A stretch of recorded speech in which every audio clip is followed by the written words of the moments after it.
Hello everyone, welcome everybody to our YouTube channel. And this video I shall discuss with you another requirement update regarding on IFCO, that means Indian Farmer Fertilizer Corporation. तो आप screen में देख सकते हो, आपके लिए एक अच्छा मौका है। जो भी बंदा अभी फ्रेशर है, अभी कुछ साल पहले ही आपका पास आउट हुआ है, उसके लिए एक अच्छा मौका कह सकते हो। स्क्रीन में दिखाई दे रहा है Indian farmer fertiliser corporation Limited, जो कि उसका अलग अलग यूनिट होता है प्रोडक्शन का। उनमें से एक यूनिट फुलपुर यूनिट कह सकते हो, जो कि प्रयागराज यूपी में है। यहाँ पे स्क्रीन में आप दिखाई दे रहा है Indian farmer fertiliser corporation limited Phulpur unit, post Jahangnagar, district Prayagraj, UP, Uttar Pradesh. ठीक है, उसके बाद नीचे आपको दिखाई दे रहा है उसका reference advertisement number PA/04 apprenticeship 2024 and 25। यहाँ पे डेट दिखाई दे रहा है अक्टूबर 22 को रिलीज हुआ था। कौन सी के लिए देख सकते हो, यहाँ पे एंगेजमेंट ऑफ ट्रेड या technician apprenticeship under apprenticeship act 1961। Last date for submission online application is 4 November. ठीक है, ध्यान दीजिए, उससे पहले आप ज़रूर अप्लाई कर लीजिए। कैसे अप्लाई करने सारे कुछ आपको आगे जाकर मैं बताऊंगा, तो कृपया वीडियो के आखिर तक बने रहिए। ध्यान दीजिए, लास्ट डेट जो है वो 4 नवंबर है। कोशिश करें उससे पहले आजकल से ही आप अप्लाई करना कंप्लीट कर दीजिए आपकी एप्लीकेशन प्रोसेस। ठीक है, उसके बाद इको Phulpur unit, post Jahangnagar, Prayagraj, UP, invite application for apprenticeship training as per the apprenticeship act 1961 and rule mandatory. यहाँ पे देख सकते हो, this is a stipend based apprenticeship training only. उसका अप्रेंटिस का मतलब आपको शायद मैं ऐसा करता हूँ आपको मालूम होगा। अप्रेंटिस का मतलब 1 साल का ट्रेनिंग पीरियड होता है।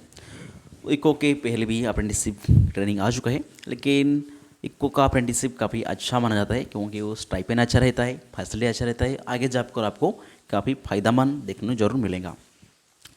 Detail trade in the training will be mention below. यहाँ पे देख सकते हो कौन कौन अप्लाई कर सकते हो।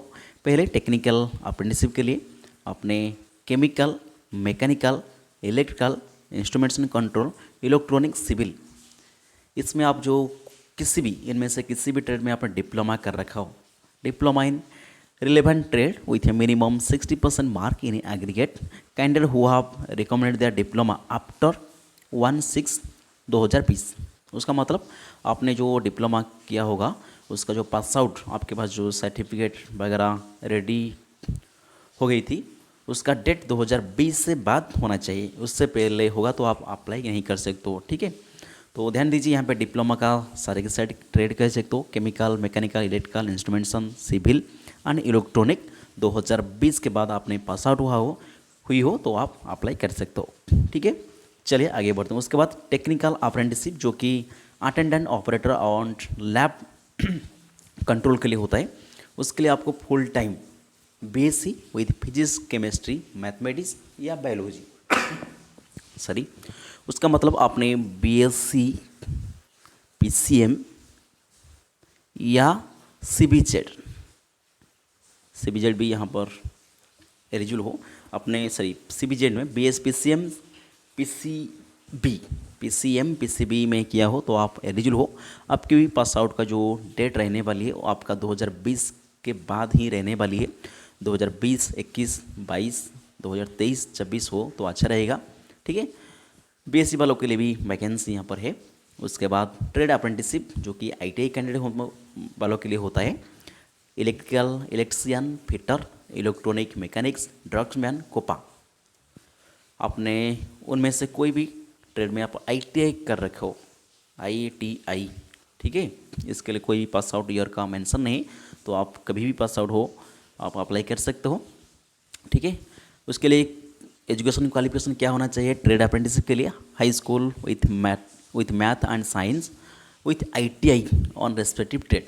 ठीक है, मतलब ओवरऑली बात करें यहाँ पर BSc, डिप्लोमा की 6 ट्रेड और ITI की 5 ट्रेड के लिए यहाँ पर अप्रेंटिसशिप रिक्वायरमेंट निकल कर आई है। तो बाकी आगे बढ़ता हूँ, और कोई इन्फॉर्मेशन है आपके लिए 5% relaxation will be given S C candidate minimum mark criteria, जो भी उन्होंने minimum mark criteria percentage mention किया है उसमें आप 5% एस सी कैंडिडेट रिलैक्स छूट ले सकते हो। उसके बाद एज क्राइटेरिया जो मिनिमम आपके पास 18 साल होने चाहिए, मैक्सिमम 27 साल, ध्यान दीजिए यहाँ पे मैक्सिमम 27 साल होने चाहिए। उसके बाद आपने ओबीसी एससी एसटी बिलोंग कर तो 5 साल या फिर एज रिलैक्सेशन रहता है, जैसे दूसरे गवर्नमेंट का क्राइटेरिया रहता है, ऐसा ही यहाँ पर भी सेम है। स्टाइपेंड मैंने आपको पता है यहाँ पे एग्जैक्ट स्टाइपेंड अमाउंट मेंशन नहीं किया, लेकिन मान के चलिए अच्छा स्टाइपेंड आपको मिलने वाली है। Stipend apprenticeship would be paid stipend as notified by RDB व बोर्ड एंड इको फॉर टाइम टू टाइम, ठीक है। उसके बाद आपको कैसे अप्लाई करना है, आपको 2-3 लिंक दिखाई दे रहा है सामने, उसको ध्यान से नोट कर रखिए। Interested candidate who possess the required education qualification, जो भी बंदे अप्लाई करने चाहते हो उसके पास पहले अपने एजुकेशन क्वालिफिकेशन आप एलिजिबल हो, एजुकेशन क्वालिफिकेशन आपका मैच कर रहा है तो आप अप्लाई कर सकते हो। कैसे अप्लाई करने हैं, तो आपको 2 लिंक यहाँ पर दिखा रहे हैं। डिप्लोमा बेस के लिए पहला लिंक नाट्स का जो होता है www.natseducation.in, आपको वहाँ पर रजिस्टर करना है। उसके बाद वही पोर्टल पर ही आपको अप्लाई कर सकते हो, या जो भी ITI कुप्पा स्टूडेंट होता है उसको आप NTS www.apprenticeship.gov दोनों रजिस्ट्रेशन वेबसाइट पर आपका रजिस्ट्रेशन होना जरूरी है। उसके बाद देयर आफ्टर द एप्लीकेशन में बी अप्लाई ऑन इको युवा, इको का एक पोर्टल होता है इको युवा, आपको उसको विजिट करना है। मैं अभी जो लिंक आपको सामने दिखा रहा हूँ आप उसको आप ओपन करना है www.ipcoyuva.in, उसको विजिट करके आपने फुल यूनिट के लिए अप्रेंटिसशिप अप्लाई कर सकते हो, ठीक है। और कुछ इन्फॉर्मेशन जनरल इन्फॉर्मेशन नहीं, मैं आपको क्विकली बताता हूँ। इको will not have obligation for employment, apprentice का मतलब कोई भी एम्प्लॉयमेंट नहीं होता है, तो ध्यान दीजिए आप एम्प्लॉयमेंट के लिए इको को दबी नहीं कह नहीं सकते हो। तो आप सिर्फ और सिर्फ 1 साल का आप ट्रेनिंग पीरियड रहेगा, उसके बाद मंथली बेसिस में आपको स्टाइपेंड मिलने वाली है। और इको एक अच्छा कॉर्पोरेशन माना जाता है, तो इसलिए उसमें अप्रेंटिस करना एक अच्छा होगा आपके लिए, तो ज़रूर कर लीजिए जो भी बंदा इंटरेस्टेड है। उसके बाद only online application will be proprietary field would be accepted, आपको प्रॉपरली आपका जो ऑनलाइन एप्लीकेशन होगा उसको आप फिलअप करना है। उसके बाद candidate advise to submit only 1 application, multiple application shall be rejected. आपने सिर्फ और सिर्फ आपके एजुकेशन क्वालिफिकेशन हिसाब से आप एक ही पोस्ट अप्लाई कर सकते हो, तो उसी से आपने एक ही पोस्ट अप्लाई कर दीजिए, नहीं तो आपका मल्टीपल पोस्ट अप्लाई करेंगे तो आपका एप्लीकेशन रिजेक्ट हो जाएगा।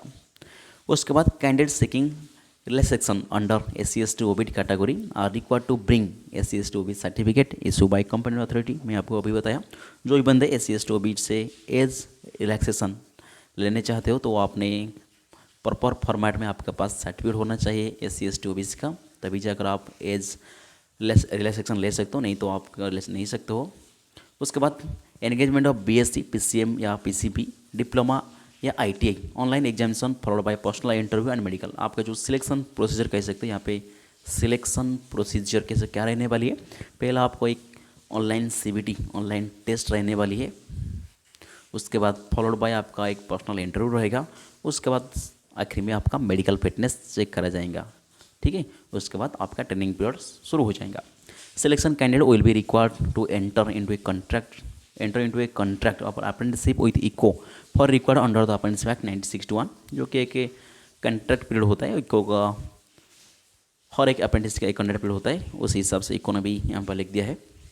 उसके बाद selected candidate will have make own arrangement for accommodation and transportation. देखिए स्टाइपेंड पर आपको कोई भी एम्प्लॉय का फैसिलिटी नहीं मिलता है, आप खुद के हिसाब से आपके हिसाब से अपने रहने खाने का व्यवस्था करना पड़ता है, तो इसलिए आपने उस लोकेशन को जाकर उसके आसपास एरिया में चाहे तो आपने रह सकते हो, आपकी अकोमोडेशन आपकी रहने का खाने का अरेंजमेंट आप खुद करना ही पड़ेगा आपको।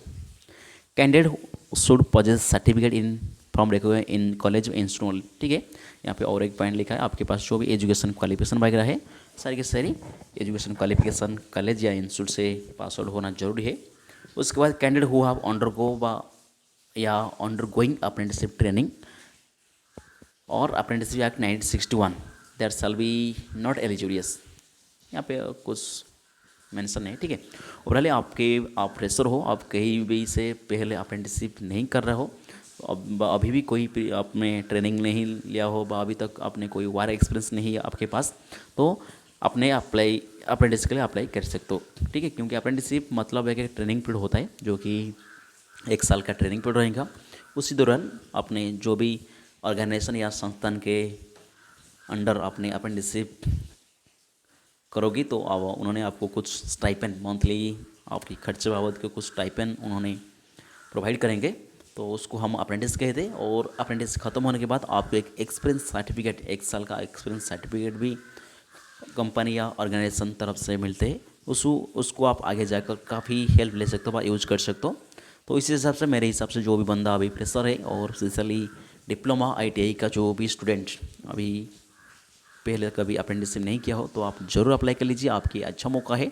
क्योंकि इको एक अच्छा कॉर्पोरेशन माना जाता है। इको में अप्रेंटिस करना पे बच्चों के लिए काफ़ी इच्छुक रहते हैं बच्चों, तो इसी हिसाब से आपने ज़रूर अप्लाई कर देना है, ठीक है। ध्यान दीजिए, लास्ट डेट है 4 अक्टूबर, उससे पहले कोशिश करिए अप्लाई करने के लिए। सारी डिप्लोमा का देख सकते हो 6 ट्रेड, BSc PCB PCM और ITI का 5 ट्रेड यहाँ पे एलिजिबल है। आपका कौन सा ट्रेड है आप आपके हिसाब से देख लीजिए, उस हिसाब से ज़रूर अप्लाई कर दीजिए, क्योंकि इको एक अच्छा कॉर्पोरेशन या कंपनी कह सकते हो गवर्नमेंट ऑफ इंडिया का, ठीक है। सो इतने ही आज के लिए, इतने ही अपडेट था, एक रिक्वायरमेंट का अपडेट इको की तरफ से। इसी तरीके से हमारे साथ बने रहिए, कोई भी रिक्वायरमेंट अपडेट के लिए, कोई भी प्रीवियस ईयर क्वेश्चन, कोई भी PSU रिलेटेड अपडेट के लिए हमारे साथ जरूर बनते रहिए। So thank you, please like and subscribe channel. Thank you for watching.